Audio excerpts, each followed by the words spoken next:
Sabi nung iba, kami alam namin na yung pagsamba sa mga imahin pinagbabawal ng ating Panginoon Diyos. Ayaw ng Diyos niya. Kaya kami sa aming relihiyon, wala niyan eh.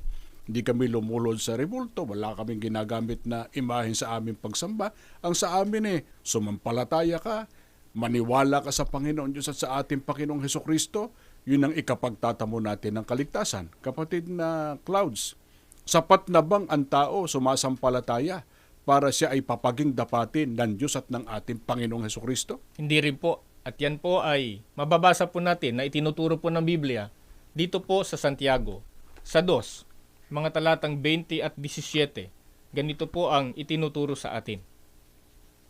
Ikaw na hangal, gusto mo ba ang katibayan na walang kabuluhan, ang pananampalatayang walang gawa?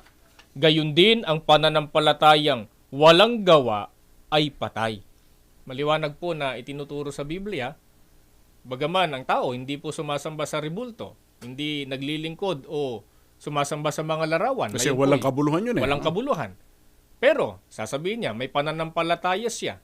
Pero wala naman pong gawa. Yung gayon po, wala rin pong kabuluhan. Hindi rin nakasisya sa Panginoon Diyos. Opo. Hindi rin po nagagawa ang tamang paraan ng paglilingkod sa ating Panginoon Diyos. Teka muna, agapan natin, tayo bang mga iglesia ni Kristo, kapatid na Clouds, kalaban ng pananampalataya? Hindi po, sapagkat ang pananampalataya po ay talagang kailangan po sa paglilingkod sa Diyos. Pero ang pananampalataya, para maging karapat-dapat ang taong nagtataglay ito, anong dapat ilakip ng tao? Sabi ng Biblia, dapat pong lakipan ng gawa. Pero